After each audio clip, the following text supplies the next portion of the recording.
அனைவருக்கும் வணக்கம். ப்ரீவியஸ் கிளாஸில் நம்ம 2011ஆம் ஆண்டு நடைபெற்ற விஓ எக்ஸாம் கொஷின் பேப்பரில் பார்ட் 1 அதாவது ஜென்ரல் ஸ்டடீஸ் மட்டும் பார்த்தோம். இந்த செஷனில் நம்ம ஜென்ரல் தமிழ் பொது தமிழில் இருக்கிற கொஷின்ஸை பார்ப்போம். ஸோ இது வந்து மேட்ச் த ஃபாலோயிங். நாரை விடு தூது. இந்த நாரை விடு தூது யார் எழுதுனாங்கன்னா சத்திமுத்த புலவர், திரிகடுகம் நல்லாதனார், சீராபுராணம் உமறு புலவர், கலிங்கத்து பரணி ஜெயங்கொண்டார். ஸோ இதனால் ஞாபகம் வச்சுக்கோங்க. நாரை விடு தூது சத்திமுத்த புலவர், திரிகடுகம் நல்லாதனார், சீராபுராணம் உமறு புலவர், கலிங்கத்து பரணி ஜெயங்கொண்டார். இந்த ஆப்ஷன் எங்கே இருக்குன்னா ஆப்ஷன் சி இஆஇஆ. ஸோ இந்த ஆப்ஷனில் தான் இது செட் ஆகுது. ஸோ நெக்ஸ்ட்டு செட் பாருங்கள். இதுவுமே மேட்ச் த ஃபாலோயிங் தான். பட்டியல் 1 உள்ள சொற்களை பட்டியல் 2 உள்ள சொற்பொருள் அறிந்து கீழே கொடுக்கப்பட்டுள்ள குறியீடுகளை கொண்டு சரியான விடையை தேர்ந்தெடு. ஸோ கொண்டல்னா என்னென்னா கார்முகில். கொண்டல்னா கார்முகில். ஸோ ஃபஸ்ட்டு இது. வழினா காற்று. தேர்ட் ஒன் அல்லுனா இரவு.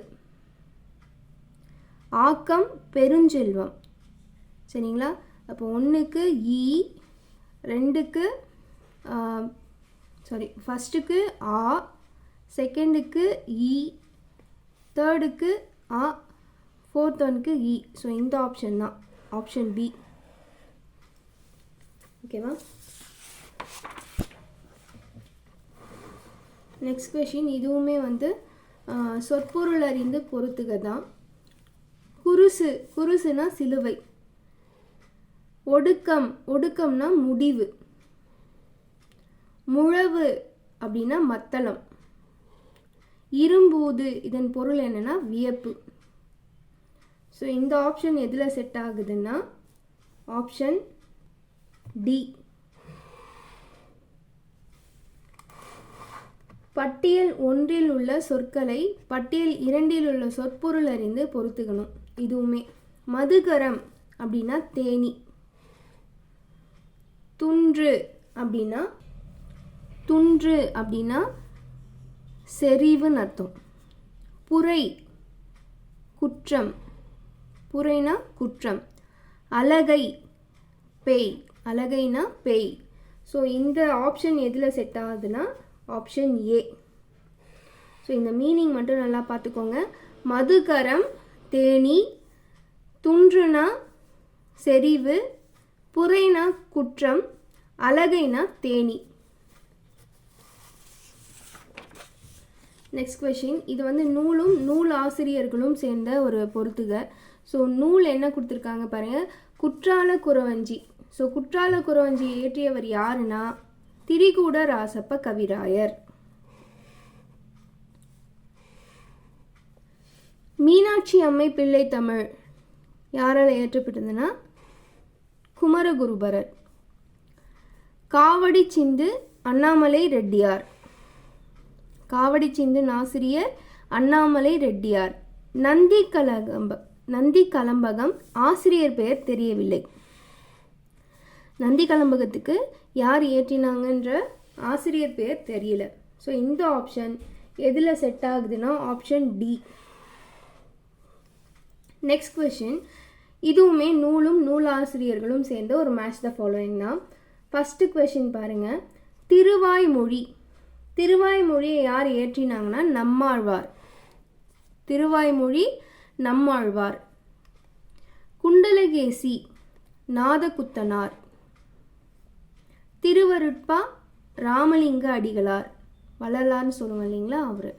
பிரதாப முதலியார் சரித்திரம் வேதநாயகம் பிள்ளை. ஸோ இந்த ஆப்ஷன்லாம் எந்த ஆப்ஷனில் செட் ஆகுதுன்னு பார்த்தீங்கன்னா ஆப்ஷன் டி. இந்த நூல்கள் பார்த்துக்கோங்க. இந்த 4 நூல்களை இந்த மாதிரி மேட்ச்சில் கொடுத்துருக்காங்க. சில டைம் நம்மளுக்கு இதிலிருந்து ஒரே ஒரு பர்டிகுலர் நூல் கூட நூலாசிரியராக கேட்பாங்க. திருவாய்மொழி நம்மாழ்வார், குண்டலகேசி நாதகுத்தனார், திருவருட்பா ராமலிங்க அடிகளார், பிரதாப முதலியார் சரித்திரம் வேதநாயகம் பிள்ளை. அடுத்த கொஷின், நெடுந்தொகை என போற்றப்படும் நூல் Akananuru. Answer is option B, Akananuru. அகநானூறுக்கு இன்னொரு பேர் இருக்கு, நெடுந்தொகை. வேளாண் வேதம் என குறிக்கப்பெறும் நூல் எதுனா நாலடியார். வேளாண் வேதம் நாலடியார்.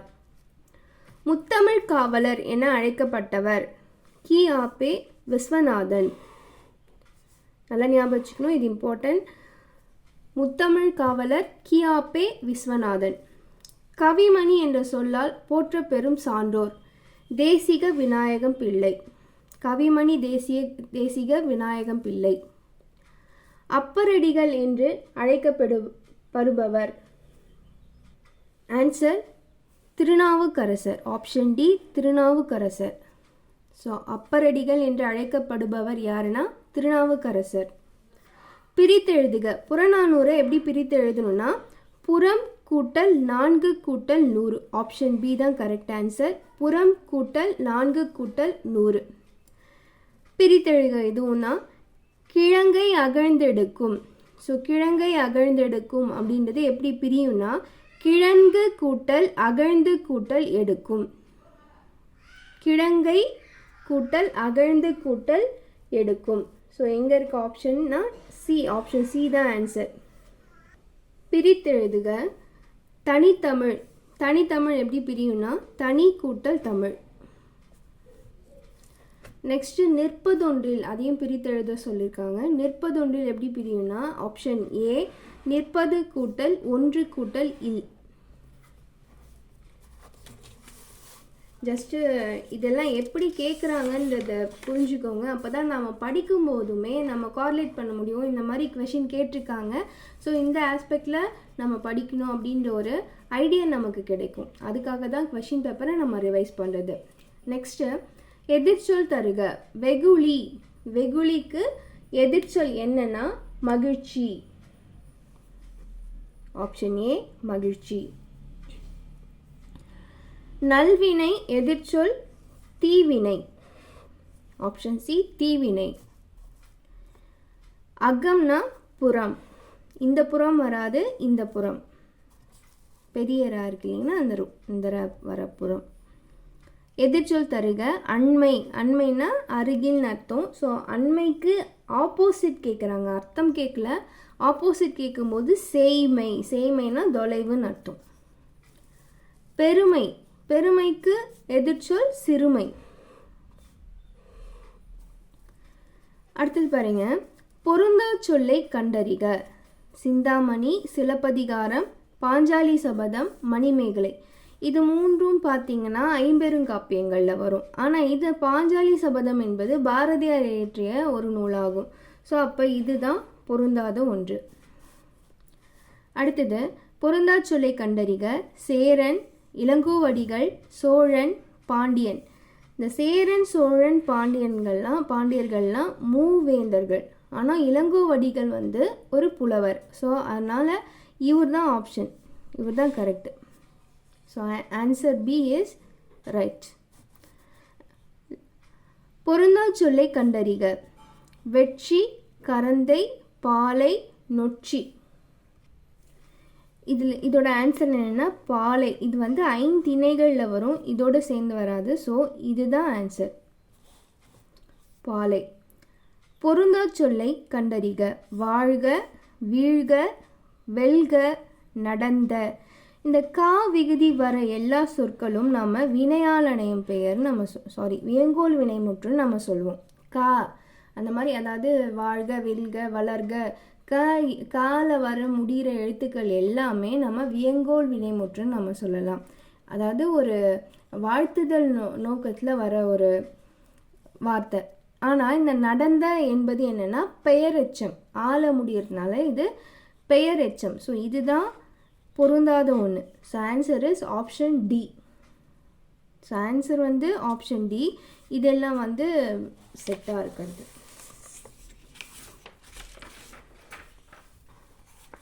ஸோ நெக்ஸ்ட் கொஷின் பாருங்கள். பொருந்தா சொல்லை கண்டறிக தான் இதுவும். ஐயம், பூமி, புவி, உலகம். ஸோ இந்த பூமி, புவி, உலகம் இது எல்லாமே ஒரே அர்த்தத்தை குறிக்கிறது தான், பூமியை குறிக்கிறது தான். ஆனால் ஐயம் என்பது வேறாக இருக்குது. ஸோ ஆன்சர் இஸ் ஐயம். ஒருமை பன்மை பிழைகளை நீக்குக. ஃபஸ்ட்டு பாருங்கள், அரசன் பரிசில் வழங்கினார்கள். அரசன் என்பது ஒருமை, ஆனால் வழங்கினார்கள்னு பன்மையாக வருது. அப்போ இந்த ஆன்சர் கிடையாது. அரசன் பரிசில் வழங்கினான், இதுதான் கரெக்டாக இருக்குது. ஸோ இதுதான் ஆன்சர். வழங்கியதும் வராது, வழங்கினானும் வராது இங்கே. ஏன்னா இங்கே அரசர்கள்னு இருக்குது. ஸோ அரசன் வந்தால் இதோடைய ஒருமை சென்டென்ஸான வழங்கினான் தான் வரணும். So answer B is correct. சந்திப்பிழை இல்லாத தொடரை தேர்க. தமிழில் முதலாக சிலப்பதிகாரமும், இங்கே இச்சு வரணும், இங்கே இச்சு இல்லை, அதனால் ஆப்ஷன் ஏ கிடையாது. இதில் இச்சு வருது. அதே மாதிரி சிறந்த காப்பியங்களாக இத்து வரணும் இங்கே. ஸோ இந்த ஆப்ஷனும் கிடையாது. ஸோ இந்த ரெண்டுமே இருக்கிற ஆப்ஷன் எதுனா சி. தமிழில் முதலாக சிலப்பதிகாரமும் மணிமேகலையும் சிறந்த காப்பியங்களாக தோன்றின. இதான் ரைட். பிறமொழி சொற்கள் அற்ற வாக்கியத்தை தேர்வு செய்க. அவனுக்கு சென்ட்ரல்னால் இங்கிலீஷு சொன்னாலும் இதுவும் கிடையாது, இந்த ஆப்ஷன் கிடையாது. அவனுக்கு மத்திய அரசில் உத்தியோகம் என்பது தமிழ் வார்த்தை அல்ல. அடுத்தது மத்திய அரசுன்றதும் தமிழ் வார்த்தை கிடையாது. அடுத்த ஆப்ஷன் பாருங்கள், அவனுக்கு நடுவண் அரசில் பணி கிடைத்தது. இதுதான் ரைட். ஏன்னா இங்கே நடுவண் அரசின்னு வருது, ஆனால் உத்தியோகம்னு வருது. உத்தியோகம் என்பது சமஸ்கிருத வார்த்தை. ஸோ அது தமிழ் வார்த்தை கிடையாது.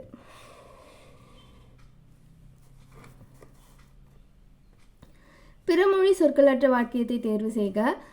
பிரதமரின் டிவின்னு வந்தாலே அங்கே அந்த ஆப்ஷன் கிடையாது. தொலைக்காட்சி பேட்டி நாளை வரும். பேட்டியும் பேட்டி என்பது ஒரு தமிழ் வார்த்தை அல்ல. அடுத்தது கீழே வர பிரதமரின் டிவின்னு வந்துச்சு. ஸோ இதுவும் கிடையாது.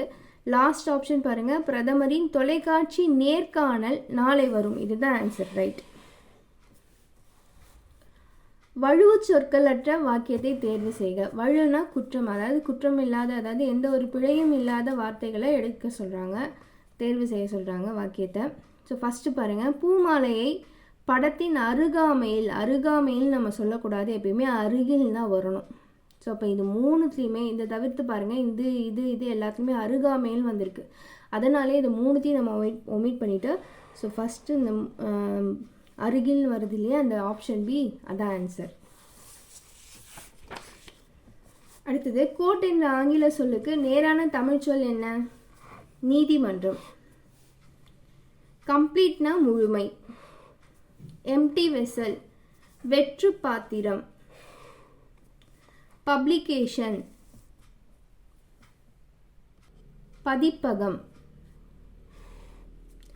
பவர்ஃபுல் சக்தி வாய்ந்த. இங்கே சக்தியற்றலாம் இருக்க, நம்ம அதை கன்ஃபியூஸ் ஆகக்கூடாது. சக்தி வாய்ந்த. ஒளி வேறுபாடு அறிந்து சரியான பொருளை தேர்க. நாளை அப்படின்னா, அதாவது இங்கே பனி, இந்த பனிக்கும் இந்த ரெண்டு சுழினா வர பனிக்கும் எந்த சொல் இங்கே பொருந்துதுன்னு நம்ம பார்க்கணும். ஸோ இதில் பார்த்தீங்கன்னா நாளை வராது, மாலையும் வராது, காலையும் வராது, ஆனால் வேலை. ஸோ வேலை என்பது வர்க்க குறிக்கக்கூடிய ஒரு சொல் தான். அப்போ பனிக்கு வேலை. அடுத்தது இதுவும் செட் ஆகுதான்னு பாருங்கள். பனினா குளிரை குறிக்கக்கூடியது தான் இந்த பனி, ரெண்டு சுழினா இருக்கிறது. அடுத்த கொஷின் இதே மாடலில் தான் இருக்குது பாருங்கள். எண்ணுனா என்னுடைய, அதாவது என்னை சார்ந்த. ஸோ இந்த ஆப்ஷன் தான் வரும். அதே மாதிரி எண்ணுனா எண்ணிக்கை.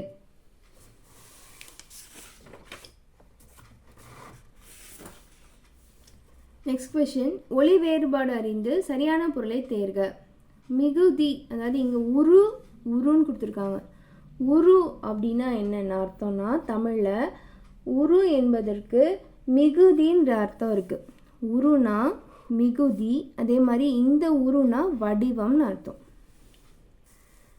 அதே மாதிரி இங்கேயும் ஒளி வேறுபாடு தான். அழகு.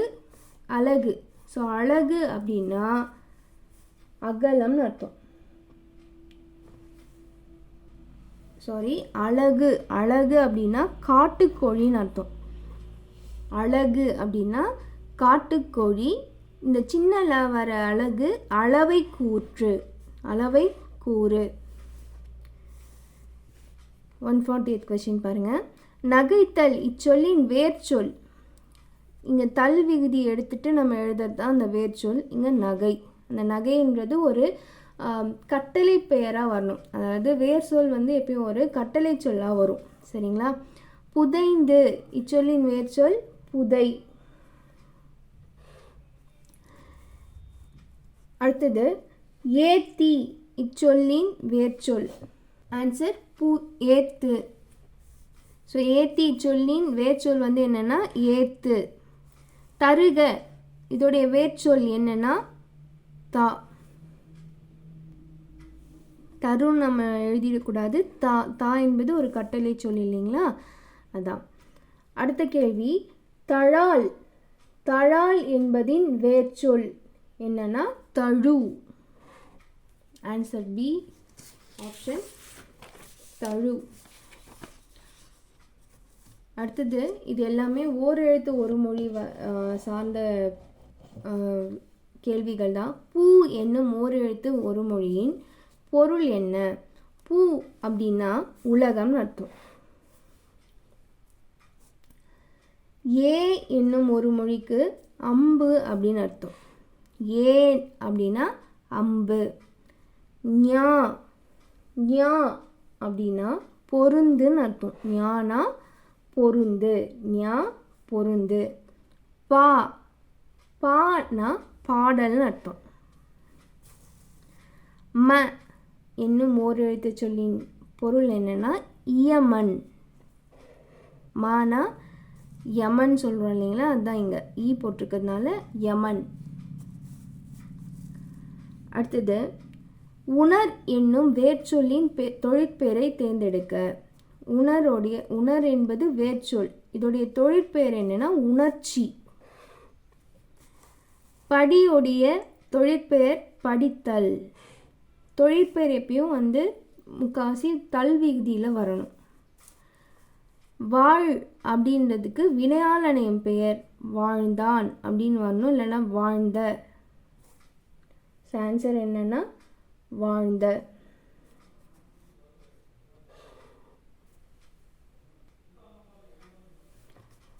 ஒரு சின்ன கரெக்ஷன், வாழ்ந்த என்பது பெயரெச்சமாக வரும். ஸோ இது இல்லை ஆப்ஷன். வாழாதார். வாழாதார் அப்படின்னா அதுதான் வந்து வினையாளனையும் பெயர். ஆற்று என்னும் வேர்ச்சொல்லின் வினையாளனையும் பெயர். வினையாளனையும் பெயர்னா ஏதோ ஒரு குறிப்பிட்ட நபராக இருக்கணும். ஆற்றாரும். ஆற்று என்னும் வேர்ச்சொல்லின் வினையாளனையும் பெயர் ஆற்றாரும். அடுத்தது வெல் என்னும் வேர்ச்சொல்லின் வினையெச்சத்தை காண்க. வெல் என்னும் வேர்ச்சொல்லின் வினையெச்சத்தை தேர்ந்தெடுக்க. அதாவது வினையெச்சம் அப்படின்னா வினைனா செயல். பெயரெச்சம்னா பெயர்னா ஒரு நபரால் முடியணும். அந்த வார்த்தை வந்து ஆன்ற ஒரு விகுதி பெற்று வரும். ஆனால் வினையெச்சம் அப்படின்னா ஊ என்ற விகுதி பெற்று வரும். அதாவது இங்கே பாருங்கள், இங்கே இல் விகுதி, இங்கே ஆ வென்ற ஆண் முடியுதா, அதனால் அது ஆ விகுதி. இது உம்முன் முடியுது, அப்போ இதுவும் கிடையாது. வென்று ஊன் முடியுது இல்லையா? வென்று வந்தான் அப்படின்னு ஒரு வினையெச்சத்தை குறிக்கக்கூடிய சொல் எதுனா வென்று.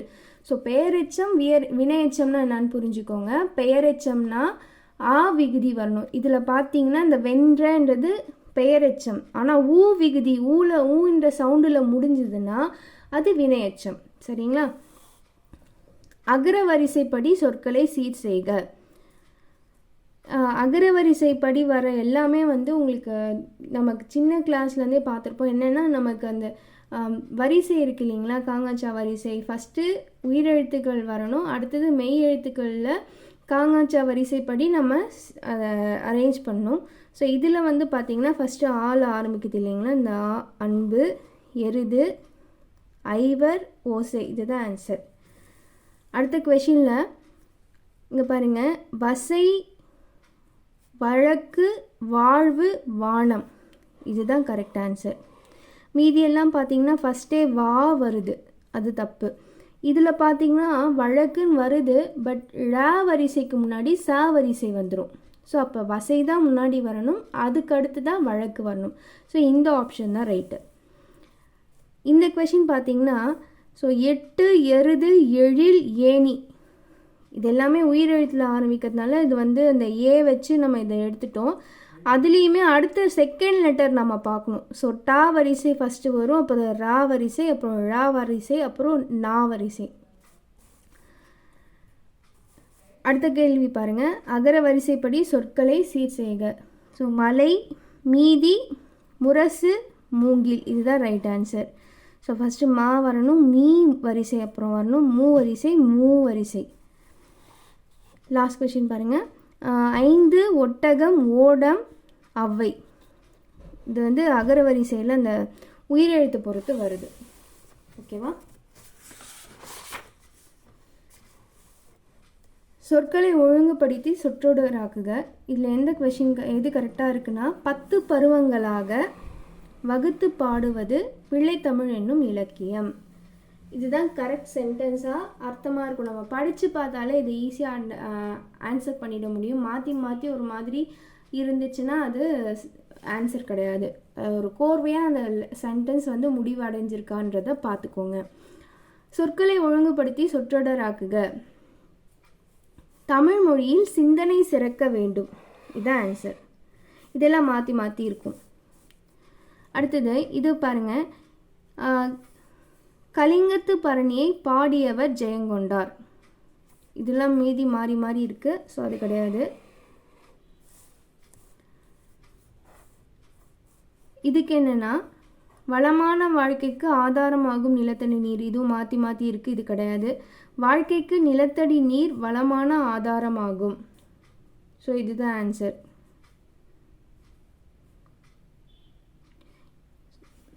ஆப்ஷனும் பாருங்கள், ஆனால் இதுவுமே கரெக்டாக வருது. நிலத்தடி நீர் வளமான வாழ்க்கைக்கு ஆதாரமாகும். ஸோ இது ரெண்டும் கம்பேர் பண்ணும்போது இதுதான் கரெக்டாக இருக்குது. ஸோ இதுதான் ஆன்சர். அடுத்த கேள்வி பாருங்கள். இதில் வந்து இதோ இருக்குது பாருங்கள், லாஸ்ட்டாக இருக்க அந்த ஆன்சர் தான் கரெக்டு. மழை பெய்வதற்கு மரம், செடி, கொடிகள் முக்கிய காரணிகள். மற்றதெல்லாம் பார்த்தீங்கன்னா வேர்ட்ஸ் வந்து வேறு மாதிரி ஷஃபிள் ஆகிருக்கும், அர்த்தம் புரியாத மாதிரி இருக்கும். அடுத்தது அகலம் என்ற பெயர் சொல்லின் வகை. அகலம் என்பது ஒரு பண்பு, ஸோ அதனால் இது பண்பு பெயர். அகலம் என்ற பெயர் சொல்லின் வகை பண்பு. புளிப்பு என்ற பெயர் சொல்லின் வகை, இதுவும் புளிப்புன்றதும் ஒரு பண்பு தான். ஸோ அப்போ இதுவும் ஆன்சர் பண்பு பெயர். பந்து என்ற பெயர் சொல்லின் வகை என்னென்னா பொருள். பந்து என்பது ஒரு பொருள் இல்லையா, அதனால் இது பொருட்பெயர். புத்தகமும் பொருட்பெயர் தான், பொருட்பெயர் தோ இருக்குது பாருங்கள், ஆப்ஷன் டி. ஆண்டு. ஆண்டு என்பது நமக்கு காலத்தை குறிக்கிறதுனால இது காலப்பெயர்.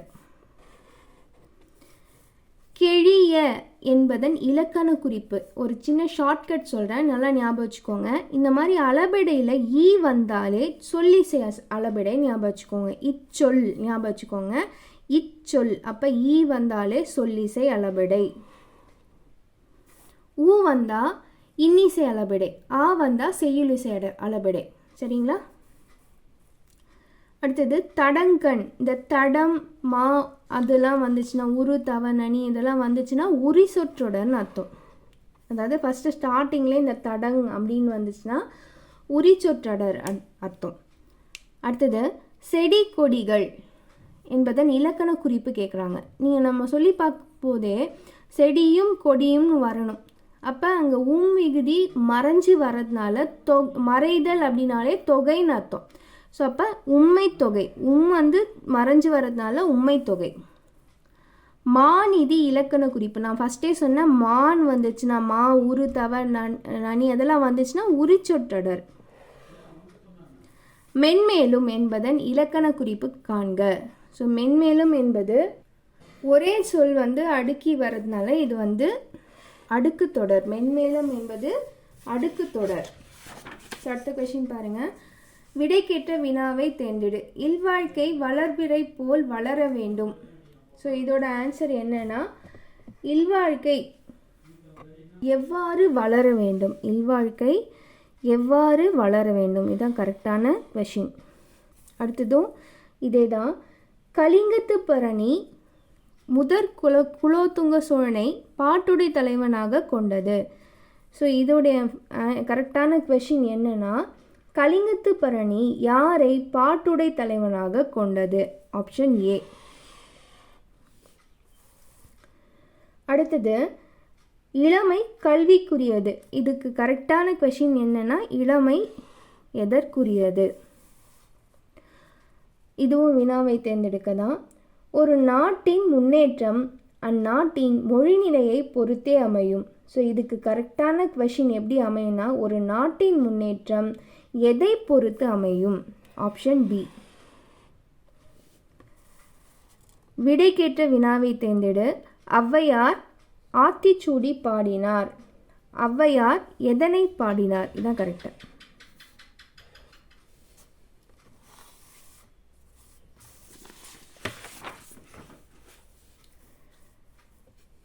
அனந்தனுக்கு காது ஏது எவ்வகை வாக்கியம்? இது வினா வாக்கியம். ஏதுன்னு வர்றதுனால இது என்னது? வினா வாக்கியம். அடுத்த கொஷின். உழவன் நிலத்தை உழுது விதை விதைத்து நீர் பாய்ச்சி உரமிட்டு அறுவடை செய்தான். எவ்வகை வாக்கியம்? இது தொடர் வாக்கியம். ஸோ கமா நிறைய சென்டென்ஸ் சேர்ந்து இருக்கு இல்லைங்களா, நிறைய சின்ன சின்ன வாக்கியங்கள் சேர்ந்து தொடர்ந்து வர்றதுனால இது தொடர் வாக்கியம். நான் இலக்கணம் படித்தேன். இது எவ்வகை வாக்கியம்? நான் இலக்கணம் படித்தேன் என்பது உடன்படுற வாக்கியம். ஸோ அதனால் உடன்பாட்டு, நான் படித்தேன் அப்படின்னு ஒத்துக்கிறேன் இல்லைங்களா, அதனால் உடன்பாட்டு வாக்கியம். பாரதிக்கு பாரத நாட்டின் மேல் மிகுந்த பற்று என்பது ஒரு செய்தியை தெரிவிக்குது இல்லையா, அதனால் இது ஒரு செய்தி வாக்கியம். பாண்டியர்கள் முத்தமிழ் வளர்த்தனர். எவ்வகை வாக்கியம் என சுட்டுக. ஸோ பாண்டியர்கள் முத்தமிழ் வளர்த்தனர் அப்படின்றது செய்வினை வாக்கியம். வளர்த்தனர், செய்தனர் அப்படின்றதுலாம் செய்வினை. செய்யப்பட்டது, நடப்பட்டது அப்படின்னு வந்துச்சுன்னா, பட்டதுன்னு வந்துச்சுன்னா அது செய்யப்பாட்டு வினை. ஸோ அப்போ இது செய்வினை வாக்கியம். அடுத்தது செய்வினை வாக்கியத்தை கண்டறிக. இதில் எது கரெக்டுனா, கந்தன் மரம் வெட்டினான். ஸோ வெட்டு வித்தானும் வரக்கூடாது, வெட்டப்பட்டதுன்னு வரக்கூடாது, வெட்டியதுன்னு வரக்கூடாது, வெட்டினான். இது செய்வினை வாக்கியம். அடுத்ததும் செய்வினை வாக்கியம் தான் கண்டுபிடிக்க சொல்கிறாங்க. மழை நீரை மக்கள் சேமித்தனர். இதுதான் ஆன்சர். இதெல்லாம் கிடையாது. அடுத்தது செயபாட்டு வினை சொற்றொடரை காண்க. ஸோ இதில் செயபாட்டு வினைனாலே நான் சொன்னேன் கடைசி விகுதி மாதிரி முடியறது பட்டதுன்னு வரணும். ஸோ இங்கே பாருங்கள், இந்த ஆப்ஷனில் இது தான் வருது. இளங்கோவடிகளால் சிலப்பதிகாரம் இயற்றப்பட்டது. இதுதான் ஆன்சர். பிறவினை தொடரை கண்டறிக. ஸோ பிறவினை தொடர் எதுனா, மற்றவங்க தேர்ட் பர்சன் சொல்கிற மாதிரி நம்ம வாக்கியத்தை இருந்துச்சுன்னா அதுதான். ஸோ மாதவி நடனம் கற்பித்தாள். சாரி, இந்த ஆப்ஷன் இல்லை. மாதவி நடனம் கற்பித்தாள். Answer D. தன்வினை வாக்கியத்தை கண்டறிக. இதில் புதியதோர் உலகம் செய்வோம். புதியதோர் உலகம் செய்வோம். Option D. மலரும் மனமும் போல இந்த உவமையால் விளக்கப்பெறும் பொருள் என்ன அப்படின்னா ஒற்றுமை. மலரும் மனமும் சேர்ந்தே இருக்கு இல்லைங்களா, அதனால் இது ஒற்றுமை. அடுத்த கொஷன். இடியோசை கேட்ட நாகம் போல அப்படின்றது அச்சம், அச்சத்தை குறிக்கக்கூடிய ஒரு தொடர். அனலில் விழுந்த புழு போல, இது எதை குறிக்கும்னா துன்பம். எப்படி துன்பப்பட்டு அது இருக்குமோ அதை குறிக்கிற மாதிரி இங்கே துன்பம். தாமரை இலை தன் நீர் போல, பற்றற்று இருத்தல், அது மாதிரி, அதாவது அது மேலே ஒரு பிடிப்பு இல்லாமல் இருக்கிறது. அச்சில் வார்த்தார் போல அப்படின்னா உண்மைத்தன்மையை குறிக்கும். Next question. நின்றனன் அவ்வழி நிகழ்ந்த தென்னினன் துன்று பூஞ்சோலை வாய் அரக்கன். இதில் வர சீர்மோனையை காட்டுக. ஸோ சீர் மோனை அப்படின்னா என்னென்னா முதல் எழுத்து வந்து சேமாக இருக்கணும். ஃபஸ்ட்டு லெட்டர் சேமாக இருந்துச்சுன்னா அதுதான் மோனை. செகண்ட் லெட்டர் சேமாக இருந்துச்சுன்னா, செகண்ட் எழுத்து வந்து சேமாக இருந்துச்சுன்னா, ஒரே வார்த்தையாக வந்துச்சுன்னா அது எதுகை. கடைசி சொல் வந்து சேமாக வந்துச்சுன்னா, ஒன்றாக வந்துச்சுன்னா அது வந்து இயைபு. ஸோ இங்கே வந்து எது வந்து மோனை அப்படின்னா நின்றன நிகழ்ந்த. ஸோ பாருங்கள், இங்கே ஃபஸ்ட் லெட்டர் இங்கேயும் நீ, மற்றதுக்கெலாம் அந்த மாதிரி வராது பாருங்கள். அடுத்த கேள்வி, பாரத பூமி பழம்பெரும் பூமி, நீரதன் புதல்வர், இந்நினைவகற்றாதீர். இதில் வர சீர் மோனைனாலே ஃபஸ்ட்டு லெட்டர் கரெக்டாக இருக்கணும். ஸோ இங்கே எது கரெக்டாக இருக்குது அப்படின்னு பார்த்தீங்கன்னா பாரத பூமி பழம்பெரும் பூமி.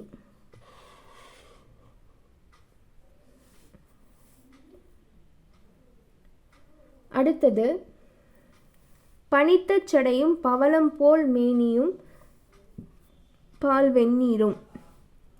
இதில் வர அடி எதுகை எதுனா ரெண்டாவது லெட்டர் சேமாக வர்றது தான். ஸோ இதில் செகண்ட் லெட்டர் இங்கேயும் நீ வருது, இங்கேயும் நீ வருது. ஸோ இந்த ஆப்ஷன் தான் ரைட். பொன் புனை மன்றுளாடும் பொற்கழல் அப்படின்ற சொல்ல வாக்கியத்தில் இருக்க மோனையை கேட்குறாங்க. ஸோ மோனைனாலே ஃபஸ்ட் லெட்டர் சேமாக வரணும். ஸோ இதில் எது சேமாக வருதுன்னா பொன் புனை பொற்கழல். ஸோ ஃபஸ்ட் லெட்டர் போன் வருது இல்லைங்களா, அதனால் இதுதான். அடுத்தது, துப்பார்க்கு துப்பாய துப்பாக்கி துப்பார்க்கு. இதில் இயைபு கேட்குறாங்க. இயைபுனா கடைசி எழுத்துக்கள் வந்து சேமாக வரணும். ஸோ இங்கே பாருங்கள், இது வந்து சேமாக இருக்கிறதுனால இந்த ஆன்சர் தான். பிரித்தெழுதுக கொங்கலர்தார். ஸோ இந்த எப்படி பிரிக்கலான்னா, இந்த லெட்டரை கொங்கு கூட்டல் அலர் கூட்டல் தார், கொங்கலர்தார். ஸோ இதுதான் இந்த கொஷின் பேப்பர் ஃபுல்லாக ஃபினிஷ் பண்ணியாச்சு. இதே மாதிரி எல்லா கொஷின் பேப்பர்ஸும் குரூப் 4ன்னு இல்லாமல் ப்ரிலிம்ஸில் என்னென்னலாம் நடந்திருக்கோ குரூப் எக்ஸாம்ஸில் ரெகுலராக நாங்கள் அப்லோட் பண்ணோம். கூடவே லெசன்ஸும் ஷார்ட் நோட்ஸ் எடுத்து அந்த செஷனும் இருக்கும். ஸோ தவறாமல் வீடியோஸ் வந்து சேனலில் வந்து அப்டேட் பண்ணிகிட்டே இருங்க, அப்பப்போ பார்த்துட்டே இருங்க. நோட்டிஃபிகேஷன் வரும்போது உங்கள் வீடியோஸை பாருங்கள், கண்டிப்பாக யூஸ்ஃபுல்லாக இருக்கும். இது உங்கள் ஃப்ரெண்ட்ஸ்க்கும் ஷேர் பண்ணுங்கள், கமெண்ட்ஸ் பண்ணுங்கள், லைக் பண்ணுங்கள். Thank you so much.